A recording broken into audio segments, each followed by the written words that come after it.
In the heart of Atlanta's financial district, a routine bank visit escalated into an extraordinary confrontation when a black CO was denied a simple cash withdrawal by a skeptical teller. What followed was a stunning revelation that left the entire branch in disbelief. The woman standing before them was not just any customer. She declared, "I actually own this entire bank." This moment, captured on security footage and later shared widely, highlighted issues of racial bias and authority in corporate America. Dr. Elena Richardson entered the main branch of Apex National Bank on a crisp autumn morning in 2023.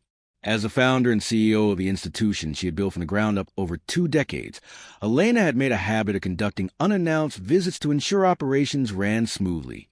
On this particular day, she arrived dressed casually in a simple blouse, slacks, and flats, carrying only her identification and a small handbag. Her intention was to withdraw $5,000 in cash for a personal matter, testing the customer service protocols she had implemented years earlier. The teller, a middle-aged woman named Sarah Wilkins, greeted Elena with a polite but routine smile. Elena presented her ID and requested the withdrawal from her primary account. Sarah examined the identification closely, then typed something into her computer. After a moment, she looked up with a furrowed brow. She informed Elena that the account showed unusual activity and that she would need additional verification. Elena, maintaining her composure, provided her account number and answered security questions without hesitation. Despite this, Sarah remained unconvinced. She explained that bank policy required further checks for large withdrawals, especially when the customer did not match the profile typically associated with high balance accounts. Elena pressed for clarification, pointing out that the amount was well within her account limits. Sarah called over her supervisor, Mark Thompson, who reviewed the situation and agreed that something seemed off. He suggested that Elena might need to provide more proof of identity or perhaps return with additional documentation. Elena sensed the underlying skepticism. She asked why her valid ID and correct responses were insufficient. Mark responded that they had to be cautious due to rising fraud cases. At this point, a small line began forming behind Elena, and whispers could be heard among other customers. Elena, drawing on her years of experience in the banking industry, decided it was time to reveal her position. She looked directly at Sarah and Mark and stated clearly, "I actually own this entire bank." The words hung in the air. Sarah blinked in confusion, while Mark let out a short laugh, assuming it was a joke. Elena did not smile.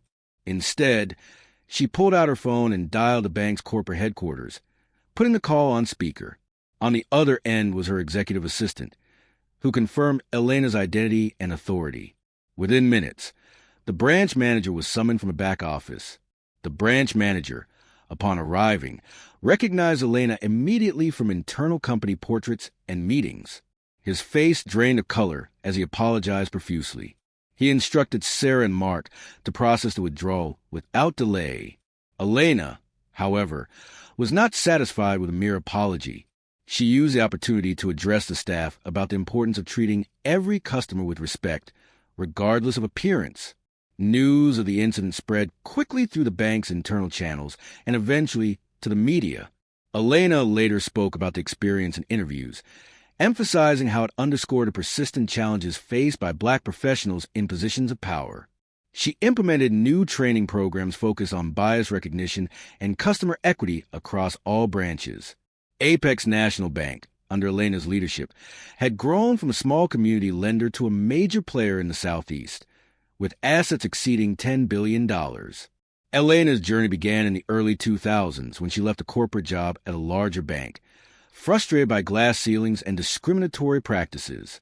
She started Apex with a focus on underserved communities, offering fair loans and financial education. The denial incident became a catalyst for change. Elena commissioned an independent audit of customer service practices, which revealed patterns of uneven treatment based on race and gender. As a result, several policies were revised and diversity training became mandatory. In the weeks following, Elena received letters and emails from customers sharing similar experiences. One woman wrote about being questioned excessively when depositing a large check, while a man described being followed by security during his visit. Elena responded personally to many, assuring them that Apex was committed to improvement. The teller, Sarah, was not fired but was required to undergo additional training. She later expressed regret, acknowledging that unconscious biases had influenced her actions. Mark, the supervisor, took a leave to reflect on his role in the escalation. Elena's revelation that day not only resolved the immediate issue, but also sparked a broader conversation within the banking industry. Competitors took note, with some implementing similar reforms. Elena was invited to speak at conferences, where she shared her story as a lesson in humility and awareness. Years later, the incident remained a pivotal moment in Elena's career. It reinforced her dedication to the principles upon which she founded Apex: equality, trust, and service. The bank continued to thrive, expanding to new markets while maintaining its core values. Dr. Elena Richardson's experience at her own bank branch serves as a powerful reminder of the work still needed to address systemic biases. Her calm handling of the situation and subsequent actions demonstrated true leadership, turning a negative encounter into positive change for countless others. Elena continued to make unannounced visits, each time reinforcing the standard she expected. The staff at the Atlanta branch, in particular, became exemplars of courteous service, often citing the incident as a turning point. Media coverage of the event varied. Some outlets focused on the racial aspects, while others highlighted the business lessons. Elena navigated the attention with grace, using it to advocate for greater diversity in executive roles. In board meetings, Elena referenced the incident when discussing policy changes. It became part of the company's lore, a story told to new hires during orientation. The customer's perspective was also considered. Those in line that day later shared their accounts online, praising Elena's poise and criticizing the initial handling. Apex National Bank's reputation, far from being tarnished, was enhanced by Elena's transparent response. Customer satisfaction scores rose, and the bank saw an influx of new accounts from communities that felt seen and valued. Elena's personal life remained private, but those close to her noted how the event strengthened her resolve. She mentored young Black entrepreneurs, sharing insights from her path. The revelation phrase, "I actually own this entire bank," became iconic within the organization, a shorthand for remembering who truly holds the power. As time passed, Elena looked back on that day not with anger, but with gratitude for the opportunity it provided to effect real change.